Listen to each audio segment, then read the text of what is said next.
Hapana bwana, tafadhali usiniambie hujui kwamba hawa mbwa nao wana matamanio kama binadamu. Inabidi tu wafurahisha, na hilo linahusisha kulala nao kimwili. Sabina haikuamini masikio yake.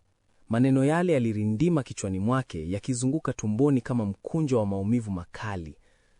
Alimtazama Mr. Donovan akitumaini labda alikuwa amesikia vibaya, akitumaini kwamba haya yote yalikuwa mzaa wa kipuuzi. Lakini uso wake ulibaki mtulivu, midomo yake ikipinda kwa tabasamu dogo, kana kwamba alikuwa tu amemwomba Amina afagie nyumba au aoshe vyombo. Kinywa chake kilijaa mate. Mikono yake ikashika pindo la apron yake kwa nguvu, vidole vyake vikitetemeka. Hewa ndani ya chumba ilionekana nzito, ikibonyeza kifua chake. Mwanga wa dhahabu kutoka taa ya kisasa ya dari ulipenya, ukiangaza kila kitu chumbani humo, kikionekana kizuri mno. Kizuri kupita kiasi kwa hofu aliyokuwa anaishi nayo.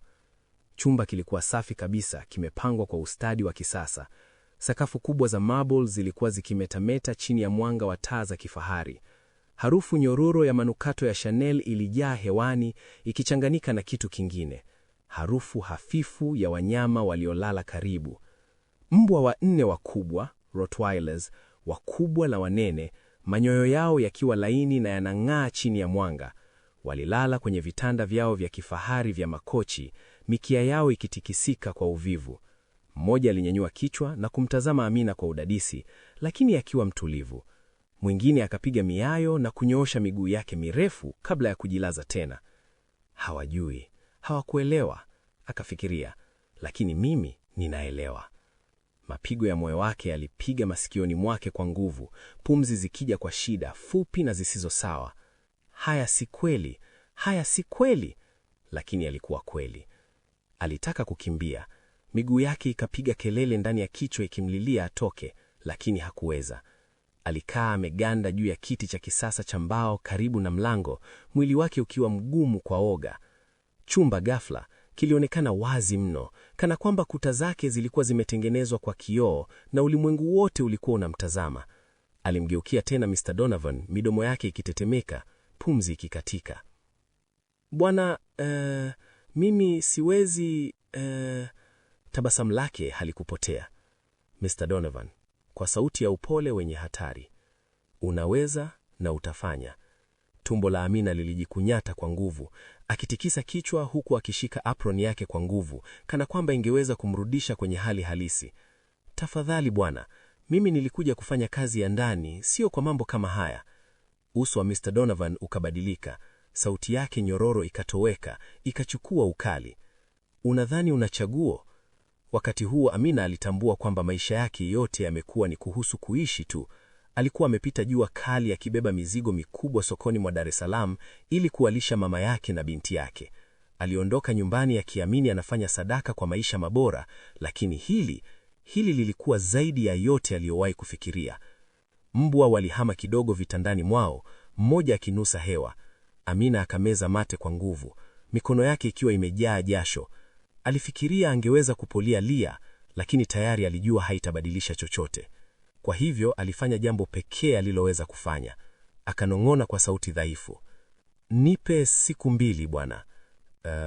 Mr. Donovan akainua uso kwa mshangao. Siku 2 za nini? Amina akavuta pumzi kwa shida, akijaribu kutulia. Inataka tu kujiandaa, si rahisi. Alimtazama kwa muda, kisha akatabasamu kwa upole. Sawa, siku 2, lakini baada ya hapo utafanya ninachosema. Akatembea kuelekea mlangoni, akaifungua kwa urahisi. Mr. Donovan akigeuka, pumzika, fikiria, lakini usisahau, hili si ombi. Kisha akaondoka. Amina alikuwa mama mchanga aliyekuwa akiishi kijijini Kilima Juu, Tanzania. Alikuwa na binti mdogo aitwaye Neema na mama mzee ambaye alikuwa mgonjwa sana. Kila asubuhi kabla jua halijachomoka, aliamka akatoka nje kwenye upepo baridi wa asubuhi kuweza embe, nazi au chochote angeweza kupata ili kuwalisha familia yake. Nyumba yao ilikuwa sahili, imejengwa kwa matofali ya udongo, paa jembamba la batili lililokuwa likipiga kelele upepo mkali ukivuma. Ndani, mama yake alikuwa amelala juu ya gotaro jembamba akikohoa kwa upole, mwili wake ukiwa mdhaifu kwa maradhi. Amina angeketi kando yake akimshika mkono, akimnongona maneno ya faraja, lakini moyoni mwake alijua upendo pekee hauwezi kununua dawa. Neema alikuwa na miaka 6 tu. Angekuwa akikimbia kumfuata mama yake, macho yake yakiwa na nuru na njaa ya utotoni. "Mama, njaa." Amina angechekalea kidogo akimgusa shavuani kwa upole. "Subiri kidogo mwanangu, nitapika kitu." Kisha angeenda eneo la kupikia ambapo moto mdogo wa kuni ulikuwa ukiwaka chini ya sufuria nyeusi. Asubuhi zingine kulikuwa na chakula kupika. Zingine angechemsha maji tu akitumaini una mdogo alionao utatosha kushibisha tumbo lao. Amina alifanya kazi kwa bidii kila siku, kufua nguo za wanawake wa kijijini, kuuza matunda sokoni au kufanya kazi yoyote ndogo ya kupata pesa. Lakini haijalishi alivyohangaika, haikutosha. Dawa zilikuwa ghalami, ada za shule zilikuwa juu na chakula kilikuwa hababu.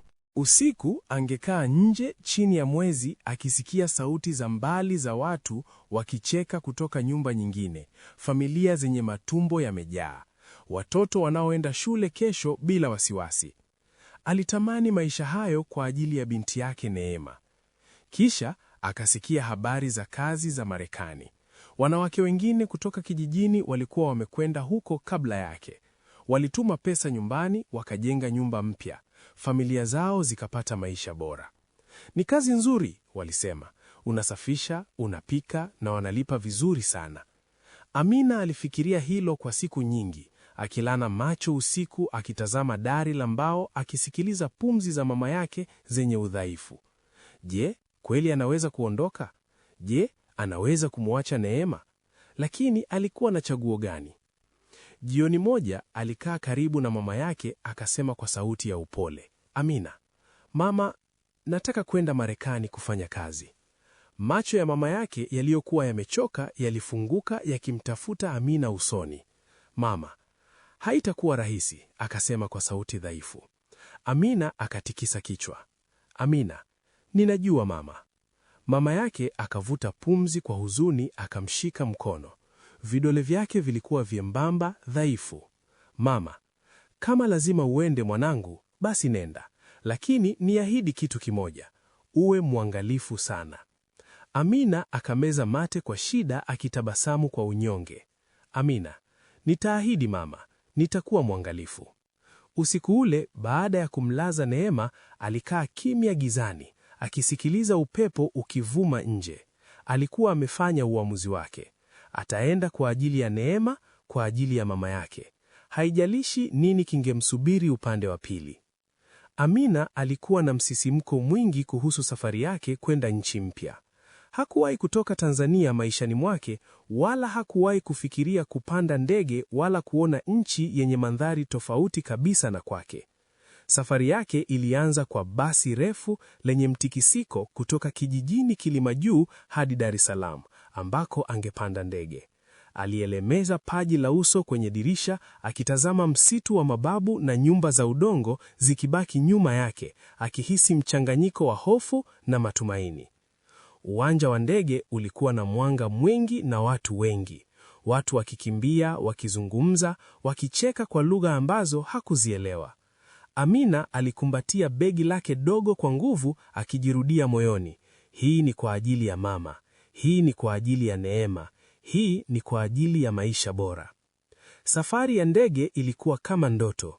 Alikuwa juu ya mawingu akitazama nje kupitia dirisha, akifikiria labda hivi ndivyo maisha bora yanavyoonekana. Alipowasili Los Angeles, hewa ilikuwa tofauti, baridi, kavu na yenye harufu ya moshi wa magari. Mji ulikuwa umejaa majengo marefu yanayong'ara, barabara pana na taa zinazowaka usiku kucha. Amina alichukuliwa hadi nyumba kubwa katika Beverly Hills. Mwanamke wa nyumba hiyo, Mrs. Donovan, alikuwa msafi. Amevaa vizuri, akizungumza kwa upole lakini kwa mamlaka. "Mrs. Donovan, utahakikisha nyumba inakuwa safi," akasema. "Upike, usafishe na utusaidie na watoto." Mme, Mr. Donovan, aliyesimama karibu naye, hakusema mengi. Alitikisa kichwa tu, macho yake meusi yakimchunguza Amina kuanzia kichwa hadi miguu, kisha akaondoka kimya. Kwanza kila kitu kilionekana kizuri. Nyumba ilikuwa kubwa, yenye taa za dhahabu, sakafu za marble, baridi na madirisha makubwa yanayometameta. Watoto walicheka, harufu ya pizza na manukato ya lavenda ilijaa kikoni. Mrs. Donovan alimpa maagizo wazi wazi. Amina alituma ujumbe nyumbani. Niko salama. Nyumba ni kubwa, kazi ni nzuri. Lakini haikuchukua muda mrefu, mambo yakabadilika. Tabasamu zikapotea, wema ukaanza kufifia. Siku za Amina zikawa ndefu kuanzia alfajiri hadi usiku wa manane. Alikuwa akisugua sakafu, kufua nguo, kupika na kuwahudumia watoto bila kupumzika. Akikaa tu kwa dakika moja, Mrs. Donovan angepaza sauti, "Hakuna kupumzika, umeletwa kufanya kazi." Mikono yake ilikuwa laini kwa sababu ya maji, mgongo ukiuma kwa kubeba vikapu vizito vya nguo. Alikula baada ya familia kumaliza, na wakati mwingine hakukuwa na chakula cha kutosha hata kwake. Ndipo ndoto ikageuka kuwa jinamizi. Amina alianza kugundua jinsi Mr. Donovan alivyokuwa akimtazama. Kwanza alijaribu kupuuza, labda alikuwa anajidanganya, lakini jioni moja alipokuwa anasafisha koridori, alihisi mtu yuko nyuma yake. Kabla hajageuka, mkono ukapita mgongoni mwake. Aliganda. Mr. Donovan akacheka kwa sauti ndogo. "Unajua kufanya kazi kwa bidii, sivyo?" Amina akajitabasamu kwa aibu. "Ndiyo bwana." Vidole vyake vikabaki begani mwake sekunde chache. "Mr. Donovan," kwa sauti ya siri, "labda usiku uje chumbani kwangu, nikufundishe jinsi ya kupumzika." Amina akashika kifagio kwa nguvu, mapigo ya moyo yakimwenda mbio. "Amina," kwa sauti ya chini, "mke wako atanitafuta." Uso wa Mr. Donovan ukabadilika ghafla, ukawa mkali. "Basi toka!" Kuanzia siku hiyo, kila kitu kilibadilika. Akimsalimia anampuuza, akisafisha vizuri anasema, umebaki doa hapa, wewe ni mvivu." Watoto ambao awali walikuwa wapole, sasa wakaanza kumcheka, wakitupa chakula chini, wakisema kwa sauti, "Chukua mtumishi," wa kucheka. Mrs. Donovan naye akawa mkali zaidi. "Mjinga kabisa, hujui kufanya kazi. Haraka, wewe ni bure kabisa." Amina alihisi kama anatembea juu ya vipande vya vyuo. Kila siku hajui dakika inayofuata italeta nini. Usiku mmoja, Amina akaamka akisikia mlango unafunguliwa kwa sauti ya kikatili. Aliinuka taratibu, moyo ukidunda kwa hofu. "Amina," kwa sauti ndogo, "nani huko?" Mwanga hafifu kutoka koridori ukaangaza uso wa mtu. Alikuwa ni Bradley, mtoto wa kiume wa Donovan, kijana wa takriban miaka 32. Aliingia ndani, akafunga mlango. Amina akakaa kitandani kwa haraka, sauti yake ikitetemeka. "Unataka nini hapa?" Bradley akitabasamu, "Nilitaka tu kukuona." Tumbo la Amina likajikunjamana. "Toka tafadhali." Bradley akitabasamu tena, akiinamisha kichwa. "Kwa nini unaogopa? Mimi si kama baba yangu." Vidole vyake vikazama kwenye shuka. Aliwahi kusikia uvumi kuhusu nyumba hizi. Wasichana wengine walikuwa wamesema wanaume wa majumbani walijiona wana haki juu ya wafanyakazi. Akahema kwa nguvu. "Amina, ukikataa kuondoka nitapiga kelele." Bradley akitikisa mikono juu. "Sawa sawa, usijali." Akatoka, lakini Amina alijua angerudi. Amina aliendelea kufanya kazi kana kwamba hakuna kilichotokea. Alituma pesa nyumbani kwa ajili ya dawa za mama yake na ada za shule za Neema. Mama yake alipokea kwa furaha. "Mama," kwa simu, "asante mwanangu, umetukomboa." Neema akicheka kwa sauti kwenye simu, "Mama, utaniletea gauni zuri ukirudi." Amina alitabasamu, macho yake yakiwa na machozi. "Ndiyo mwanangu, gauni la kifahari la kifalme." Angetamani kuwaambia ukweli kwamba aliteswa, alikuwa ananyanyaswa, anaishi kwa hofu kila siku, lakini hakuweza, hakutaka kuvunja furaha yao.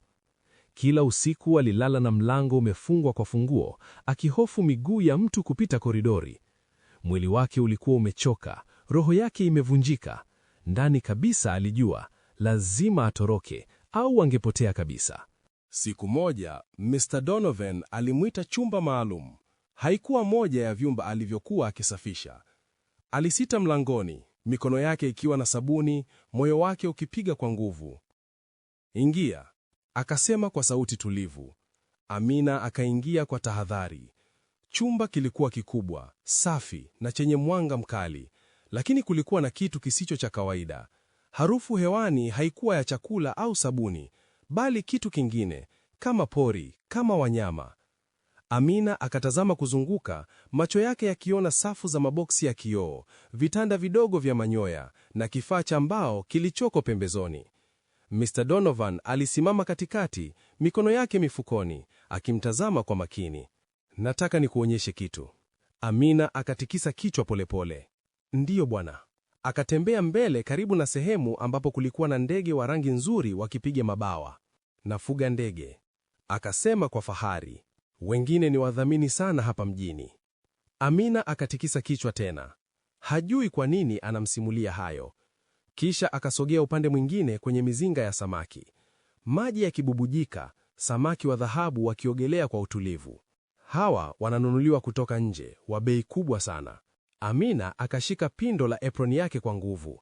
Hakuelewa haya yote yalihusiana vipi na kazi yake. Kisha Mr. Donovan akatembea kuelekea kwenye kifaa cha mbao. Akainua kifuniko polepole. Mwili wa Amina ukaganda. Mlio wa chini wa kutisha ukatoka ndani. Mbwa 4 wakubwa wakatoka, manyoya yao yakimetameta, macho yao yakiwa makali. Amina akachukua hatua ndogo nyuma. Wamekuwa wangu bora, akasema kwa tabasamu wenye nguvu. Na wadhamini sana. Pumzi ya Amina ikaanza kwenda haraka. Bwana, hii inahusiana vipi na kazi yangu? Aliuliza kwa sauti ya chini. Mr. Donovan akitabasamu, subira binti mdogo. Amina akahisi baridi mikononi mwake, joto la chumba likitoweka. Mr. Donovan akitembea kuzunguka mbwa akimkuna mmoja kichwani. Umefanya kazi nzuri Amina, unajituma sana, lakini sasa ni wakati wa kufanya zaidi. Akahema zaidi, akakubali kwa kichwa. Kuanzia leo, hawa mbwa ni jukumu lako. Amina akapumua kwa nguvu. Alidhani hilo ndilo lote. Sawa bwana, akasema kwa sauti dhaifu. Lakini kisha akasema, Mr. Donovan, sio hayo tu. Alipoongeza maneno mengine, moyo wa Amina ukasita kupiga. Mr. Donovan, na utalala nao. Amina, kwa hofu, tafadhali bwana. Mr. Donovan akainamisha kichwa kidogo, macho yake yakipungua. Hapana bwana, siwezi. Mr. Donovan akitabasamu kwa upole wa kikatili. Utaweza mpenzi, unajua hawa wanyama wanahisia kama binadamu, wana matamanio. Mwili wa Amina ukakakamaa. Chumba ghafla kikawa kidogo mno, kuta zikibonyea. Mbwa walikuwa wamesimama kimya, hawajui kinachoendelea. Midomo yake ikatetemeka. Tafadhali, nilikuja kufanya kazi ya ndani, sio haya. Sauti ya Mr. Donovan ikawa kali ya amari. Unadhani una chaguo? Amina akatazama mlangoni, lakini tayari alikuwa amesimama hapo akimzibia njia, mlinzi mmoja. Hakuna anayehoma hapa bila ruhusa yangu. Ukikataa, utajuta. Amina akatetemeka, akasema kwa hofu, tafadhali bwana, nipe muda, siku 2 tu. Akatulia, akamtazama kwa sekundi chache, kisha akasema, sawa, siku 2. Baada ya hapo, fanya ninachosema. Alipotoka na kufunga mlango, Amina alikaa sahafuni akiwa amepoteza. Mikono yake ikitetemeka, akili yake ikizunguka. Mbwa walilala kimya vitandani, mikia yao ikitetemeka kidogo. Mmoja akanyoosha miguu yake, akatoa pumzi ndogo. Mwingine akamwangalia kwa macho yeusi yaliyolegea, kisha akalala tena. Hawajui, hawakuelewa, lakini mimi naelewa. Kifua chake kilihisi kubanwa kama kuta zinamzonga. Akakunja magoti yake, akiegemeza uso wake juu yake. Atafanya nini? Hakuweza kutoka. Mlango umefungwa, madirisha yako juu sana. Nyumba imezungukwa na kuta ndefu, mlinzi wakilinda usiku na mchana. Hata kama angekimbia, angeenda wapi? Alikuwa amekuja kutafuta maisha bora. Ameacha nyumbani ndoto ya kuwaokoa mama yake na Neema. Alidhani atafanya kazi kwa heshima, atajenga maisha mapya kwao. Lakini sasa, haya yalikuwa kitu kingine. Kitu chenye giza, kitu kilichomfanya tumbo lake kuuma na ngozi yake kusisimuka. Machozi yakajaa, lakini akayazuia. Kulia hakutamuokoa. Kulia hakutafungua mlango. Kulia hakutamrudisha nyumbani. Alifikiria mama yake, alifikiria Neema. Aliahidi kurudi akiwa na zawadi, akiwa na furaha, akiwa na pesa za kubadili maisha yao. Lakini sasa, atawezaje kurudi? Atawaambia nini? Je, hata ataishi kufika nyumbani? Kisha mlango ukagongwa kwa nguvu. Aliruka kwa hofu, akashika pumzi yake. Hakuna aliyeingia. Ilikuwa tu ukumbusho. Siku 2.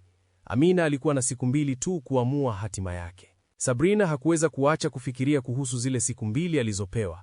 Muda ulionekana kama unateleza mikononi mwake, kila sekunde ikimkaribisha kwenye jambo ambalo hangeweza kuvumilia.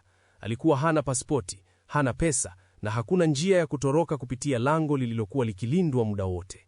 Lakini ghafla, wazo likamjia. Jioni ile alijifanya mgonjwa, akashika tumbo lake na kuinama kana kwamba alikuwa akiumwa vibaya. Baadaye jioni, Mr. Donovan alipomuita, alionekana dhaifu. Mr. Donovan, una nini? Amina, kwa sauti dhaifu. Bwana, najisikia vibaya, nina maumivu makali ya hedhi. Akatikisa kichwa. Hedhi itadumu muda gani? Amina, haraka, siku 14, wiki 2 nzima. Akaonekana kutoamini. Mr. Donovan, haiwezekani, hedhi haiwezi kuchukua muda huo. Amina, wakati mwingine huchukua bwana, na ninajisikia dhaifu sana. Alimtazama kwa macho ya kutafakari, lakini baada ya sekunde chache akapumua kwa sauti na kugeuka. Mr. Donovan, sawa, pona haraka, lakini usifikirie kwamba hili litabadilisha chochote. Amina, akiinama kichwa, asante bwana. Usiku huu alilala kitandani akiwa macho, akitazama dari ya juu, akili yake ikihesabu siku. Alijua hii ilikuwa muda tu wa kuchelewesha, si wokovu. Alihitaji mpango wa kweli. Katika siku zilizofuata, alianza kuwa makini zaidi. Kuangalia walinzi. Alianza kuangalia kwa makini walinzi wawili, Jackson na Marco. Aligundua kuwa wanabadilisha zamu saa 1 asubuhi, 3 alasiri na 11 usiku. Kati ya saa 2 na 4 alasiri, kulikuwa na mapumziko ya chakula ambapo walinzi wote wawili walikuwa wakiela pamoja nyuma ya nyumba. Kusikiliza sauti za nyumba. Alisikiliza kwa makini. Saa 12:30 asubuhi, gari la kusafirisha watoto linakuja. Saa 2, Mr. Donovan anaondoka kwa gari yake la Tesla. Saa 3:30 alasiri, waganga wanaokuja kumtunza mama yake, Mrs. Donovan mzee. Saa 5, dereba anafika kuleta vyakula. Kujenga uaminifu. Alionyesha utiifu wa kupindukia. Alitabasamu wakati wa kuamua, alifanya kazi bila kulalamika. Polepole Jackson alianza kumwangalia kwa macho ya huruma kidogo. Jioni moja, akiwa anasafisha vyonjo, akamgeukia Mrs. Donovan kwa upole. Amina, madam, samahani, chakula jikoni kinakaribia kuisha.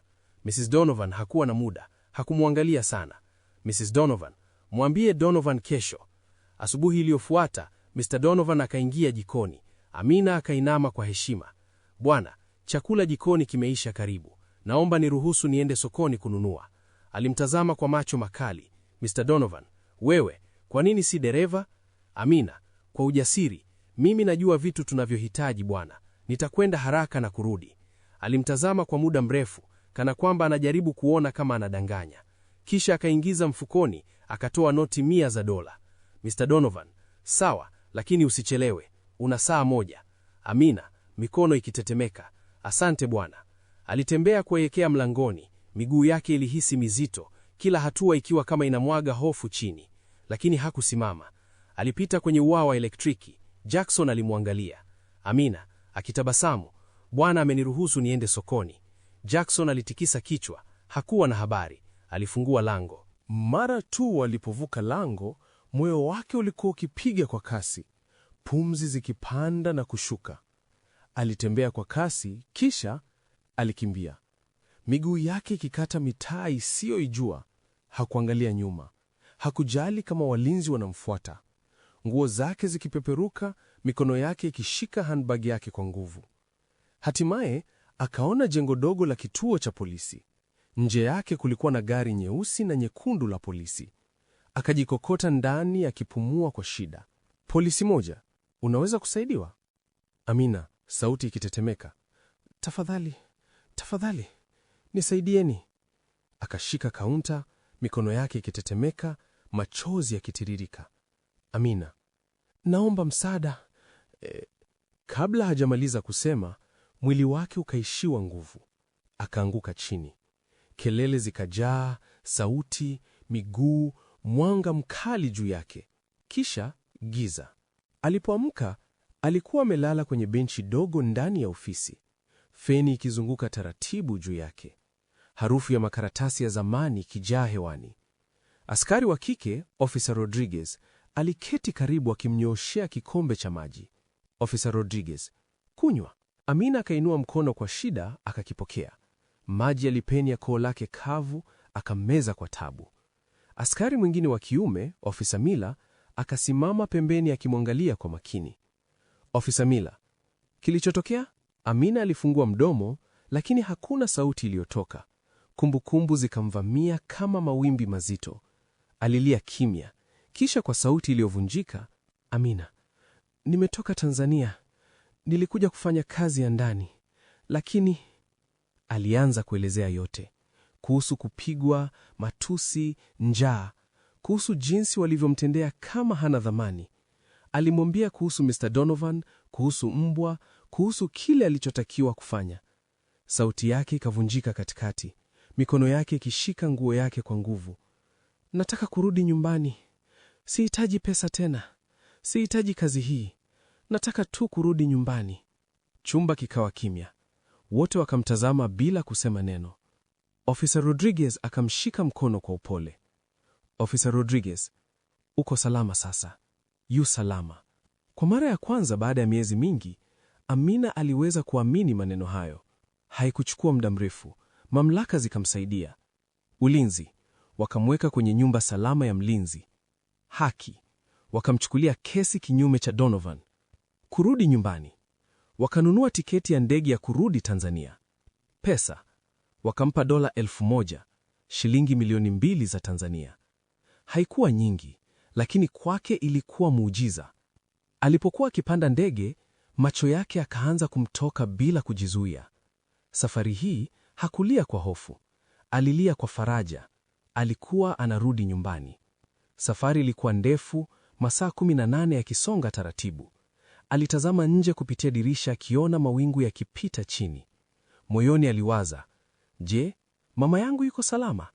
Je, Neema atanikumbuka? Hatimaye ndege kaatua.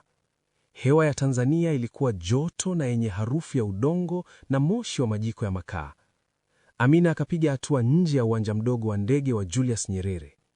Macho yake akitafuta uso mmoja tu. Kisha akawaona. Mama yake amesimama na fimbo mkononi, macho yakiwa yamejaa machozi. Na Neema akikimbia kwa mikono wazi akipaza sauti.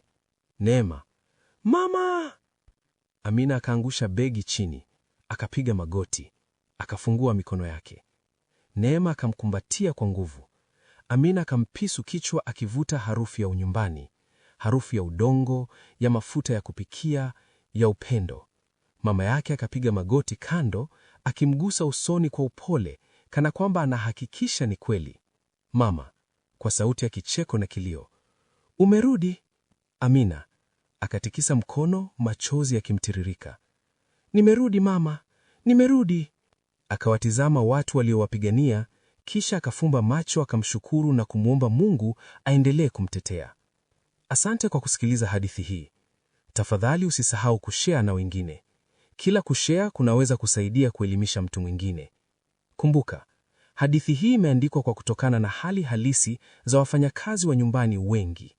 Ikiwa unajua mtu anayeteseka, wasiliana na mamlaka ya watu wazima au watoa huduma za kibinadamu karibu nawe.